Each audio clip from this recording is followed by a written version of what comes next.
ایران کے ساتھ جو بات چیت چل رہی تھی وہ ابینڈن کر کے بلکہ حملہ کر دیا. تو ایک ایرانین آفیشل کا تو کہنا ہے کہ جی ہمارا تو ایکسپیرینس جو تھا ماضی کا وہ بہت ہی ڈیزاسٹرس رہا ہے. تو اب یعنی کہ سوال یہ ہے کہ who can trust president Trump? جی ایسی بات ہے کہ who can trust president Trump. تو اگر جو آپ کہہ رہی ہیں کہ امریکہ واز کین کہ پاکستان اس پہ انیشیٹو لے، اور اسحاق ڈار صاحب کہہ رہے تھے ایک بریفنگ میں کہ ہم نے اس لیے کیا بیکاز آبویسلی ایران کے لیے بھی اہم تھا، اور پاکستان کیونکہ خطے میں ہے اور آبویسلی بارڈرنگ ایران ہمارے لیے بھی ضروری تھا کہ اس چیز کو ہم کوشش کریں کہ دنیا چاہتی ہے کہ جنگ ختم ہو. Obviously which country wants this to continue except perhaps America اور اسرائیل. تو یہ مجھے بتائیں کہ یہ ڈونلڈ ٹرمپ صاحب پھر سے تیسری دفعہ یہ بس اس لیے کر رہے تھے تاکہ ایران کو آف گارڈ کریں؟ واٹ واز دا آئیڈیا، اگر آپ کہہ رہی ہیں کہ ایکچولی تو سیریس نہیں ہے؟ میرا خیال ہے صدر ٹرمپ از ان اے بائنڈ. وہ چاہتا بھی ہے کہ کوئی آف ریمپ مل جائے اس کرائسس سے تاکہ طویل کرائسس نہ ہو جس کے جو اکنامک کانسیکوینسز ہے جس کا آپ نے بھی ذکر کیا نسیم، وہ آبویسلی بہت ہی سیریس ہیں گلوبل اکانومی کے لیے، گلوبل انرجی مارکیٹس کے لیے، امریکہ کے لیے. تو ایک طرف سے تو اس کی خواہش لگتا ہے کہ یہ ہے، لیکن دوسری طرف یہ بھی ہے کہ وہ ایسکلیشن چاہتا ہے بیکاز وہ دیکھتا ہے کہ اس وقت اگر وہ جنگ بندی پہ راضی ہو جاتا ہے تو اپر ہینڈ تو ایران کا ہے، اور ایران کا قبضہ ہے اسٹریٹ آف ہرموز پہ. تو اگر اس وقت وہ کرے گا تو ظاہر ہے کہا جائے گا کہ امریکہ کی شکست ہو گئی ہے اور ایران کی فتح ہو گئی ہے. تو اس کو اوائڈ کرنے کے لیے میرا خیال ہے وہی he is considering this ground offensive, جو جیسے میں نے پہلے عرض کیا بہت ہی خطرناک ہوگا. اس سے جنگ وائڈن ہوگی اور ایک بہت ہی ڈینجرس فیز میں داخل ہو جائے گی. اچھا یہ بتائیے گا، ابھی آپ نے ذکر کیا اسٹریٹ آف ہرمز پہ قبضہ، تو یہ ہم جانتے ہیں کہ یہ it falls in under the law of the sea, یہ انٹرنیشنل واٹرز میں بھی ہے اور ایران کا بھی اس پہ کنٹرول ہے، بٹ بیکاز ایک نیچرل یہ ہے سی لین ہے، اس وجہ سے the world can have access to it. تو ایک دفعہ ناظرین کو سمجھا دیں کہ from an international law perspective Strait of Hormuz کی کیا اسٹیٹس ہے vis-a-vis Iran and the rest of the world. دیکھیں اس وقت تو میرا خیال ہے international law is a little irrelevant. نہیں بٹ پھر بھی what is it technically؟ تو ابھی میں آتی ہوں اس سے، جو آپ دیکھ رہے ہیں اس میں اسرائیل نے بار بار، امریکہ نے بار بار، تو پہلے تو یہ کہ international law cannot just apply to one party in any conflict. It has to apply either to everyone or to nobody. ٹھیک، یہ ایک حقیقت ہے. جی بالکل. ہاں لیکن یہ ہے کہ ایک انٹرنیشنل پرنسپل ہے انٹرنیشنل لا کے تحت کہ فریڈم آف نیویگیشن کو آبزرو کرنا چاہیے، جو کہ میرا خیال ہے اسٹریٹ آف ہارموز میں ہوتی رہی ہے. لیکن اگر آپ میسائلز برسائیں گے ایک ملک پہ اور اگریشن کریں گے تو اس کے پاس بھی پھر یہ حق ہے کہ وہ جو بھی ریٹیلیٹری ایکشن لے سکتا ہے، بیکاز اس کے لیے ایگزسٹینشیل کرائسس ہے. بے شک کوئی چھوٹی موٹی بات تو نہیں ہے کہ 2 راکٹ فائر ہو گئے ایران پہ. I mean the amount of damage they have done Israel and America together. آپ دیکھ ہی رہی ہیں کہ سویلین ٹارگٹس کو انہوں نے وہاں پر حملے کیے ہیں، اسکول پہ، اسکول چلڈرن کو شہید کیا ہے، ہاسپٹلز پہ کیے ہیں، گھروں پہ کیے ہیں. پھر یہ کہ ان کے لیڈرز کو ڈیکیپیٹیٹ کرتے ہیں، اب شہید کر دیتے ہیں. اچھا، اور ان کو بھی، وہ بھی شامل ہے اس میں جو آپ سے مذاکرات کر رہے ہوتے ہیں، ان کو بھی یہ ان کو آپ ٹارگٹ کر کے شہید کر دیتے ہیں. تو یہ کیا پھر آئی مین آلدو یہ ضروری ہے کہ انٹرنیشنل لا کی پابندی ہونی چاہیے، لیکن اس صورتحال میں کیا پابندی ہوگی؟ جی نہیں، I think you are absolutely right. میرا تو کہنے کا مقصد تھا کہ اس کا what is the actual status, تو وہ آپ نے بیان کر دیا. اور جہاں تک آپ کہہ رہی ہیں اسیسینیشن اور جو شہادت ہے ان کے لیڈرشپ کی، یہ تو ڈاکٹر ملیہ نہ جانے کس نہج پہ آ کے کھڑی ہوگی دنیا کے. آپ کو یاد ہے یہ ڈی کلاسیفائی ہوتا تھا 20 سال کے بعد، 30 سال کے بعد، کہ امریکہ نے کیوبا میں فیڈل کاسٹرو کو سگار کے تھرو مارنے کی کوشش کی، یہ کیا، پھر سب کہتے تھے او ہو. اب یہ مار رہے ہیں اور لائیو مار رہے ہیں اور بتا رہے ہیں کہ ہم مار رہے ہیں. I mean, the world is, I don't know, one hellhole in a sense if you see where we are. نہیں آپ ٹھیک کہہ رہے ہیں کہ ان پہ کوئی ریسٹرینٹ نہیں ہے, کوئی چیک نہیں ہے, اور یہ بھی ہے کہ جہاں تک ان کے اپنے پبلک کا تعلق ہے, یعنی کہ امریکہ میں پبلک تو جنگ کے خلاف ہے, لیکن اس سے بھی جو پریشر ہونا چاہیے صدر ٹرمپ پہ, وہ ابھی تک تو ہمیں نہیں نظر آ رہا کہ وہ اس پریشر کو رسپونڈ کر رہے ہیں. لیکن ظاہر ہے ان کے پوائنٹ آف ویو سے یہ کوئی ان کے لیے پازیٹیو چیز تو نہیں ہے کہ public opinion is so strongly against the war in America. دوسرا یہ کہ ٹرمپ کی اپنی اپروول ریٹنگز جو ہیں they are now plunging to an all time low, largely because of the way he is conducting this war, or not conducting, but largely because he went to war, which is not seen even by his European allies as a legal, it's seen as an illegal war.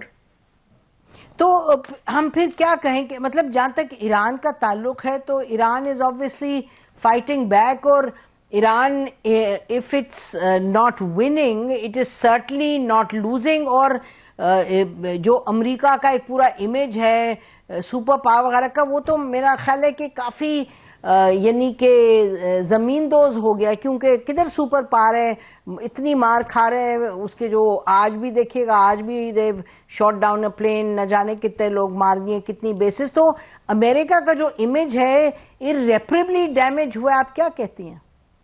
ہاں بہت damage ہوا ہے ان کی, امریکہ کی international standing, امریکہ کی credibility, Trump کی اپنی personal credibility, all of that has been dented very very gravely.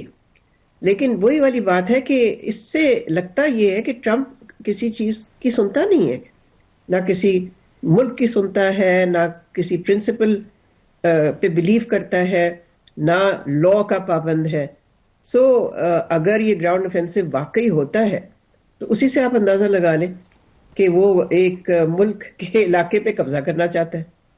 سو اس سے پھر ہم کیا کنکلوڈ کریں؟ اس سے کنکلوڈ یہی کریں کہ اس کو امن میں اس وقت دلچسپی نہیں ہے.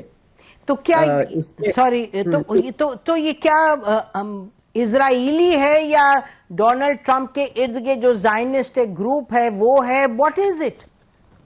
نہیں وہ خود ہے میرا خیال ہے. اس کو why do we let him off the hook? نہیں آپ کہہ رہی تھی نا he is confused, he wants to stop and not stop, تو اس لیے میں پوچھ رہی تھی. کنفیوژن اس کے اپنے ذہن میں ہے, مگر the decision to go to war صرف یہ تو نہیں ہے کہ اسرائیل کے کہنے پہ کیا. ہاں یہ ضرور ہے کہ اسرائیل پش کر رہا تھا بہت اسٹرانگلی, اور یہ بھی کہہ سکتے ہیں کہ وہ کسی حد تک نیتن یاہو کی باتوں میں آ گیا. لیکن دیکھیں فیصلہ تو اس نے کیا, جی بالکل صحیح, آپ کو پروجیکٹ کرتا ہے کہ میں تو اسٹرانگ مین ہوں. تو اس طرح کا کیسا اسٹرانگ مین ہے کہ وہ کسی اور کے کہنے پہ جنگ پہ چلا جاتا ہے. So I don't accept this. I agree with you. I agree completely. اپنا ہے, and he is responsible. جو خون خرابہ ہو رہا ہے وہ اسرائیل پہ نہیں ڈال سکتا ہے, وہ اسرائیل کا بھی قصور ہے of course, لیکن اس کا بھی ہے, he is responsible. بالکل, he called the shot finally. تو اس کا مطلب یہ کہ ایران has confidence کہ اس جنگ کو لڑتے جائیں گے, بٹ وہ اس طرح کا ڈیمیج نہیں ہوگا ان کا کہ کوئی deal be anywhere near defeat, کیونکہ جیسے آپ کہہ رہی ہیں ٹروپس بھی آ سکتے ہیں, جنگ کنٹینیو ہو رہی ہے. یٹ اگر ایران کے پاس جتنا ٹوٹا پوٹا آپشن ہوتا to go to the negotiating table, it is refusing because of what Donald Trump has done twice in the past. تو آپ کو لگ رہا ہے کہ ایران بس اسی پر لگا رہے گا, اسی ٹریک پہ؟ دیکھیں اس میں تو کوئی شبہ نہیں کہ Iran has the upper hand right now in the war. اس کے پاس لیوریج ہے, اس کے پاس لیوریج ہے, because it has control of the Strait of Hormuz.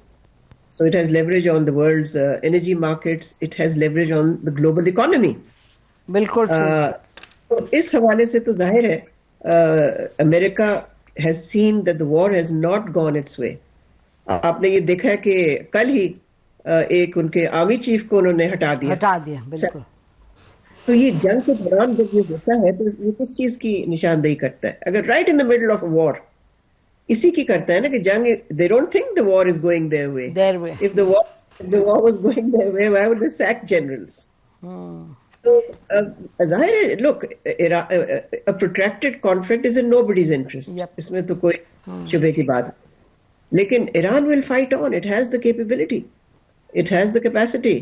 Above all, it has the resilience of its people and the commitment of its people to defend themselves. یہ بہت بڑی چیز ہوتی ہے ایک ملک کے عوام کا جو یکجہتی ہوتی ہے اور ریزیلینس ہوتی ہے. یہ امریکہ میں ہمیشہ یہ کہتی ہوں, historically America has always underestimated the power of nationalism. Underestimated it in Afghanistan, underestimated it in Vietnam.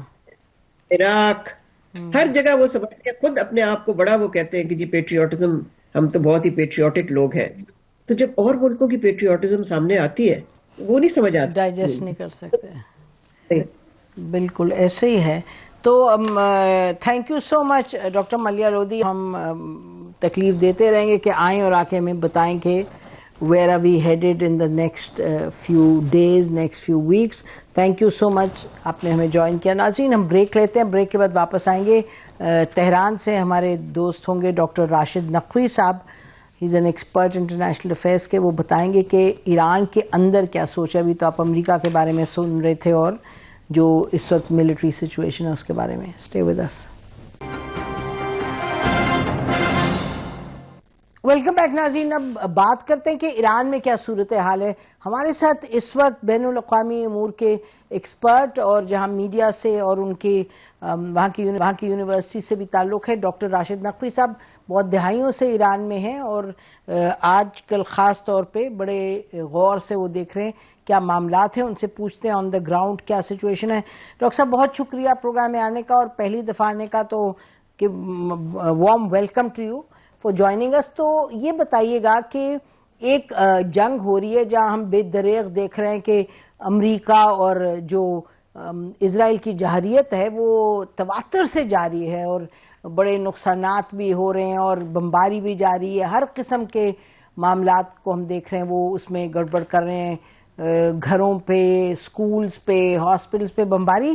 تو کیا وہاں لوگ پریشان ہیں, کیا ہے؟ جی بسم اللہ الرحمن الرحیم. بہت شکریہ آپ نے موقع دیا. دیکھیں ایران کے اندر جو ایران کی سوسائٹی کو جنہوں نے رن کیا ہے یا جانتے ہیں ایران کی سوسائٹی کے بارے میں, اس کے اندر ریزسٹنس واقعاً بہت زیادہ ہے. اور یہ آپ اگر 1979 سے لے کے ابھی تک دیکھ لیں تو 47 ایئر انہوں نے مسلسل ایک حالت جنگ میں ہی رہے ہیں. ممکن ہے اس کی صورتیں بدلتی رہی ہیں, مثلا 8-9 سال تو صدام ان پہ جارحیت کرتا رہا ہے, اس کے بعد پھر ہر امریکی صدر نے آ کے جو ہے آل آپشنز آر آن ٹیبل, اور اسرائیل کی دھمکیاں اور امریکی صدور کے الٹے سیدھے بیانات.